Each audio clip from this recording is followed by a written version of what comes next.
This thoroughly updated version of Audi's 5th generation B9 Series A4 continues to provide a very credible alternative to close rivals in the mid-sized premium executive segment. There's a touch more styling personality, an even more sophisticated cabin, and mild hybrid engine tech. In other words, an extra dose of Vorsprung durch Technik. In terms of what's been changed here, the key thing is Audi's adoption of mild hybrid engine technology almost right across the board, with a 12-volt MHEV setup provided for virtually all the brand's four-cylinder engines. Otherwise, the engineering of this Mark V A4 is much as it was when we first saw it back in 2015, which means it's still primarily a front or four-wheel drive car, in a segment dominated by rear-driven rivals. This hasn't held this Audi back too much in the past, and we don't expect that to be much of an issue with this facelifted 5th generation B9 series model either. Potential buyers of this car tend to prioritise comfort and refinement rather than on-the-limit handling, and the A4 continues to deliver impressively in both of these areas. The only real caveat here lies with the firmer sport suspension that you have to have with the S-Line trim level that most customers choose. Try before you buy is our advice. We mentioned the mild hybrid engine tech. The only power plant that doesn't get it is the older tech 2-litre diesel unit fitted to the 40 TDI Quattro derivative, the 190 PS model we happen to be trying here. Otherwise, the MHEV system features on all the four-cylinder power plants, incorporating an integrated BAS belt alternator starter generator that powers a 12-volt main electrical setup in which a compact lithium-ion battery in the boot stores energy harvested via a KERS kinetic energy recovery system. Audi expects a strong seller to be the entry-level A4 35 TFSI petrol variant, which now gets a 150 PS 2-litre TFSI unit and is the only one in the range that can be had with a manual gearbox. In S-tronic auto form, an A4 35 TFSI is capable of 42.8 miles to the gallon on the WLTP combined cycle and up to 126 grams per kilometre of any DC-rated CO2. The same 2-litre TFSI engine is offered in 190 PS form in the 40 TFSI and in 245 PS guise in the 45 TFSI Quattro. Diesel buyers are offered the Volkswagen Group's newest 2-litre TDI unit in 136 PS form in the base 30 TDI derivative or in 163 PS guise in the mid-range 35 TDI model that many A4 customers will want.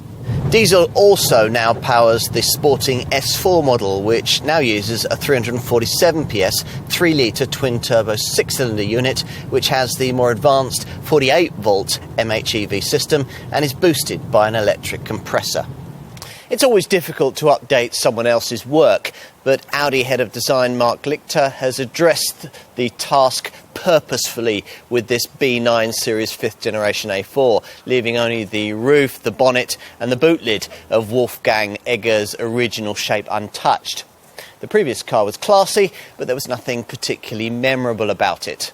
The saloon and Avant versions of this updated model have a bit more pavement presence. As ever, though, with an Audi, it's the interior that'll really sell you this car. Let's check it out.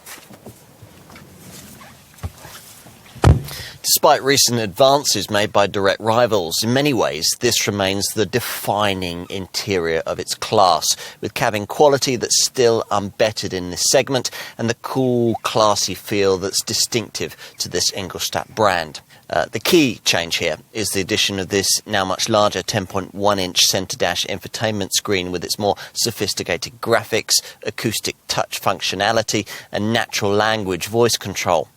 Unfortunately, you don't now get the useful rotary controller that operated the previous MMI system, but navigation's now standard, as are a wider range of cutting-edge Audi Connect media features. Plus, unlike direct rivals, Audi won't make you pay more for Apple CarPlay, Android Auto smartphone mirroring. You're positioned almost faultlessly on supportive heated seats in front of the best digital dash in the segment, the 12.3-inch Audi virtual cockpit screen, now fitted as standard throughout the range. Wherever you look, touch or feel, there are treats. Buttons click nicely, column stalks feel good, and the low-rent plastics you'd find further down in most premium rivals are noticeable by their absence. Time to take a seat in the rear, accessed via these wide-opening doors with low sills. In comparison to previous generation A4s, Audi improved the rear passenger compartment of the original version of this 5th generation model by lengthening the wheelbase by 12mm, freeing up 23mm more legroom. But that's still only just enough for a tall adult to sit behind an equally lofty driver, and wouldn't be were it not for these scalloped front seat backs. Time to take a look out back. Avant estate models get a standard electrically operated tailgate, and with both body styles, the optional advanced key package allows you to open either the boot lid or the hatch by waving your foot below the bumper should you be approaching your A4 laden down with bags. This car's conventional mechanism flips the trunk to reveal a 480-litre boot. The Avant estate model would give you 505 litres. And in summary, well, even more than before, this A4 feels like a car that's been lovingly and very carefully considered. The depth of engineering and the thought that's gone into the tiniest details combine to further enhance the warm, fuzzy feeling that's charmed Audi customers for years. If you're one of those people, then you'll like this car very much. And even if you're not, you'll find it hard not to be impressed by the way that it systematically ticks almost every box on the mid-sized executive market wish list. It's very thorough and very Audi.